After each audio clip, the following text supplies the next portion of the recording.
Exercise 9.1 को हम लोग आगे कंटिन्यू करेंगे और इसमें हम लोगों ने क्वेश्चन नंबर 1 और 2 कर लिए हैं। 1 एंड 2 सॉल्व हो गए हैं। अभी यहाँ पे हम लोग करेंगे क्वेश्चन नंबर 3। ठीक है, अगर आप लोग चैनल पर नए हो, पहली बार वीडियो देख रहे हो, तो चैनल पे और भी इसके वीडियो पड़े हुए हैं, सब्सक्राइब करो और बाकी सारे वीडियो देखो। बाकी क्वेश्चन नंबर 3 क्या है, हम लोग इसकी शुरुआत करते हैं। ठीक है, 3 में पहले इस क्वेश्चन को पढ़ेंगे, आप लोग अपनी बुक से भी इसको एक बार साथ में देख लीजिएगा क्वेश्चन क्या कह रहा है, उसके बाद ही हम लोग इसकी फिगर को ड्रॉ करेंगे। क्वेश्चन कह रहा है, a contractor plans to install 2 slides for the children to play in a park. For the children below the age of 5 years, she prefer to have a slide whose top is at the height of 1.5 meter and is inclined at an angle of 30 degree to the ground, whereas the elder children, she wants to have a step slide at a height of 3 meter and inclined at an angle of 60 degree to the ground. What should the length of the slide in each case? अब यहाँ पर question वो क्या बोल रहा है कि आपको 2 स्लाइड है और वो बना रहा है वहां पे उसको बच्चों के झूला झूलने के लिए, और दोनों के एंगल दिए गए हैं, दोनों के टॉप दिए गए हैं, मतलब कि कितनी हाइट तक गए। अब आपको ये निकालना है कि दोनों स्लाइड की लेंथ क्या है। ठीक है, क्लियर है। अब इसकी पहले फिगर बनाते हैं। क्वेश्चन क्या बोल रहा है वो तो हमने समझ लिया। अब क्वेश्चन के अकॉर्डिंग ये क्या इसकी फिगर बनेगी। ठीक है, तो ये क्वेश्चन है तुम्हारा क्वेश्चन नंबर 3। इसकी जो पहली फिगर बनेगी वो क्या कह रहा है कि ये कॉन्ट्रैक्टर है जो कि स्लाइड बना रहा है, और उसकी ये तो पहले हम इसकी यहाँ पे फिगर बना लेते हैं इस तरह से। ठीक है, ठीक है। अब यहाँ पे 1.5 मीटर हाई है और जो एंगल बन रहा है वो तुम्हारा बन रहा है 30 डिग्री। ये फर्स्ट फिगर हो गई। इसी तरह से दूसरी एक फिगर और भी बना रहा है जो थोड़ी बड़ी है स्लाइड। ठीक है, और इसको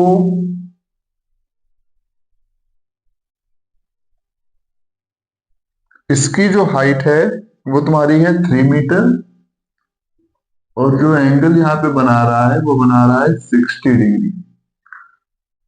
हमको इसकी दोनों की स्लाइड बतानी है, दोनों में कितनी स्लाइड है। ठीक है, तो ये है P, ये है Q, ये है R और ये है A, ये है B और ये है C। हमको वैल्यू फाइंड करनी है। फाइंड PR एंड AC, ये दोनों ही केस में फाइंड करनी है। ठीक है, तो पहले क्या करेंगे, इन ट्रायंगल PQR। अब इस PQR में हम क्या करेंगे, देखो यहाँ पे तुमको ये साइड दे रहे हैं, ये एंगल दे रहे हैं और ये निकालना है, मतलब 10 तो नहीं लगेगा, यहाँ पे साइन लगाएंगे। ठीक, और जब साइन लगाएंगे तो sine 30 degree equal to sine 30 degree के अकॉर्डिंग अगर हम P और HB को सॉल्व करेंगे तो परपेंडिकुलर अपॉन हाइपोटेनस आ रहा है, यानी कि PQ अपॉन हाइपोटेनस कितना आ रहा है, PR। ठीक, अब यहाँ पर सबसे जरूरी जो होता है कि साइन 30 की वैल्यू क्या आती है, तो साइन 30 की वैल्यू यहाँ पे आएगी 1/2, तो इसको रख देंगे 1/2 इक्वल टू PQ कितना है 1.5 और PR कितना है वो तुमको निकालना है। Then PR equal to 1.5 into 2, तो PR की वैल्यू आ गई तुम्हारी 3 मीटर। मीन स्लाइड कितनी बनेगी, 3 मीटर की।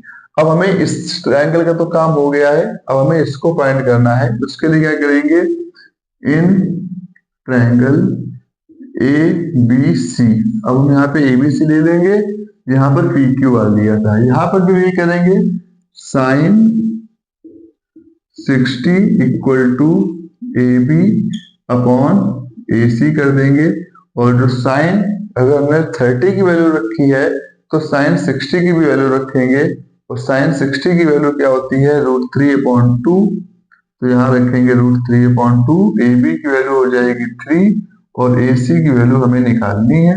अब यहाँ पे क्रॉस मल्टीप्लाई कर देंगे तो AC इक्वल टू हो जाएगा 3 × 2 अपॉन √3। ठीक है, AC की वैल्यू यहाँ पे आ जाएगी 6 अपॉन √3। इसके बाद इसको जब सॉल्व करेंगे फर्दर, तो AC equal to 6 upon √3 × √3 upon √3, तो ये हो जाएगा 6 √3 अपॉन 3, तो ये हो जाएगा 2। तो AC की वैल्यू आ जाएगी 2√3 मीटर। अब आप यहाँ पे √3 की वैल्यू पुट कर देंगे तो आपको पूरी एग्जैक्ट वैल्यू क्या आएगी वो पता चल जाएगी। तो ये इनके दो क्वेश्चन, एक ही क्वेश्चन के दो सॉल्यूशन है। हम लोग एक बार इसका आंसर एक बार रीचेक कर लेते हैं। 9.1 का थर्ड, क्योंकि आंसर साथ में मिलाते रहते हैं। 9.1 थर्ड, फर्स्ट आ रहा है 3 मीटर और सेकंड आ रहा है 2√3 मीटर। ठीक, आंसर हमारा करेक्ट आ रहा है। अब इसके बाद हम लोग आगे बढ़ेंगे क्वेश्चन नंबर 4 में। ठीक, जब तक आप लोग इसको देख रहे हो मैं क्वेश्चन नंबर 4 पढ़ लेता हूँ। The angle of elevation of top of a tower from a point on the ground which is 30 metre away from the foot of the tower 30 degree. Find the height of the tower. अब यहाँ पे देखो, किसी question में tower की height निकालनी होगी, किसी में तुमको बेस से डिस्टेंस निकालनी होगी। ठीक है, हर एक क्वेश्चन में तुमको इसी तरह के क्वेश्चन मिलेंगे, अलग अलग तरह के। मेरा डस्टर कहाँ चला गया? डस्टर नहीं मिल रहा है।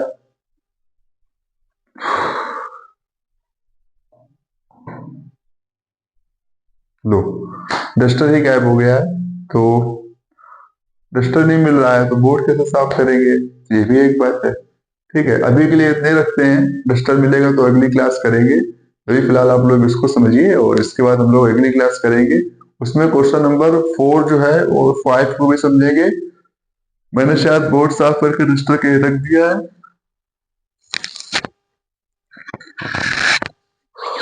बोर्ड साफ करके डस्टर रख दिया है, इसी वजह से डस्टर मिल नहीं रहा है। ठीक है, नेक्स्ट क्लास में हम लोग 4 और 5 दोनों करेंगे।